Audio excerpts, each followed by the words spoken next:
Telepathy का मतलब है बिना किसी मशीन या संसाधन के दूसरे के दिमाग में संदेश भेजना। टेलीपैथी को लेकर अक्सर क्वांटम साइंस में बात की जाती है। टेलीपैथी में दूसरों के मन में बात पहुंचाने के लिए किसी संदेशवाहक या भाषण या पेन की जरूरत नहीं होती। टेलीपैथी शब्द का सबसे पहले इस्तेमाल 1882 में फेरिक W.H. मायर्स ने किया था। कहते हैं कि जिस व्यक्ति में ये छठी ज्ञानेंद्रिय होती है वह जान लेता है कि दूसरों के मन में क्या चल रहा है।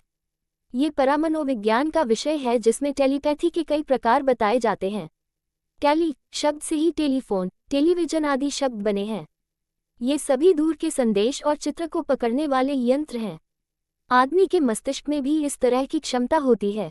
कोई व्यक्ति जब किसी के मन की बात जान ले या दूर घट रही घटना को पकड़कर उसका वर्णन कर दे तो उसे पारेंद्रिय ज्ञान से संपन्न व्यक्ति कहा जाता है। महाभारत काल में संजय के पास ये क्षमता थी। उन्होंने दूर चल रहे युद्ध का वर्णन धृतराष्ट्र को कह सुनाया था। टेलीपैथी अर्थात बिना किसी आधार या यंत्र के अपने विचारों को दूसरे के पास पहुंचाना तथा दूसरों के विचार ग्रहण करना। इसके अलावा साइकोकाइनेसिस, सम्मोहन, साइकिक फोटोग्राफी आदि को भी परामनोविज्ञानियों ने अतीन्द्रिय शक्ति में शुमार किया है। विल्हेम वॉन लिवनीज नामक वैज्ञानिक का कहना है, हर व्यक्ति में यह संभावना छिपी पड़ी है कि वह अपनी इंट्यूशन पावर को जगाकर फ्यूचर को देख सकता है।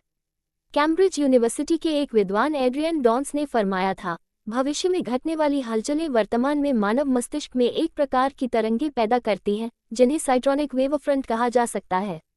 इस चेतना का जिक्र आइंस्टीन के सापेक्षवाद के सिद्धांत में मिलता है। उन्होंने लिखा है, यदि प्रकाश की गति से भी तीव्र गति वाला कोई तत्व हो तो वहां समय रुक जाएगा। दूसरे शब्दों में, वहां बीते कल, आज और आने वाले कल में कोई अंतर न रहेगा। हालांकि अभी तक प्रामाणिक रूप से ऐसी कोई उपलब्धि वैज्ञानिकों को हासिल नहीं हो सकी है जिसके आधार पर टेलीपैथी के रहस्यों से पूरा पर्दा उठ सके। वास्तव में बगैर किसी उपकरण की मदद से लोगों से संपर्क करने की कला को ही टेलीपैथी कहते हैं। जरूरी नहीं कि हम किसी से संपर्क करें। हम दूरस्थ बैठे किसी भी व्यक्ति की वार्ता को सुन सकते हैं, देख सकते हैं और उसकी स्थिति को जान सकते हैं। इसीलिए टेलीपैथी को हिंदी में दूरानुभूति कहते हैं। भविष्य का आभास कर लेना भी टेलीपैथिक विद्या के अंतर्गत ही आता है। किसी को देखकर उसके मन की बात भांप लेने की शक्ति हासिल करना तो बहुत ही आसान है। चित्त को स्थित कर ध्यान से देखने और सुनने की क्षमता बढ़ाएंगे तो सामने वाले के मन की आवाज भी सुनाई देगी। इसके लिए नियमित अभ्यास की आवश्यकता है। दरअसल टेलीपैथी दो व्यक्तियों के बीच विचारों और भावनाओं के आदान प्रदान को भी कहते हैं। इस विद्या में हमारी 5 ज्ञानेंद्रियों का इस्तेमाल नहीं होता, यानी इसमें देखने, सुनने, सूंघने, छूने और चखने की शक्ति का इस्तेमाल नहीं किया जाता।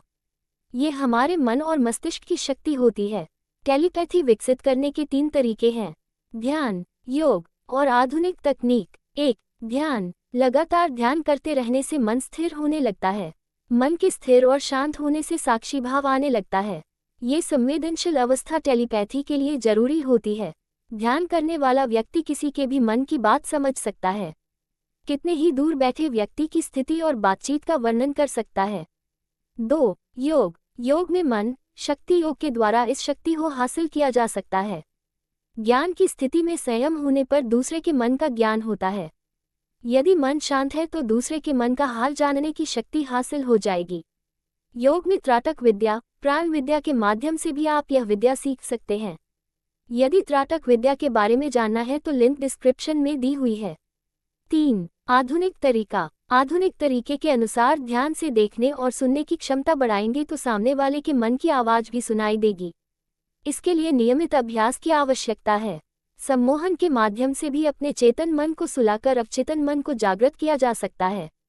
दोस्तों, अगर वीडियो अच्छा लगे तो लाइक, शेयर एंड सब्सक्राइब जरूर करें।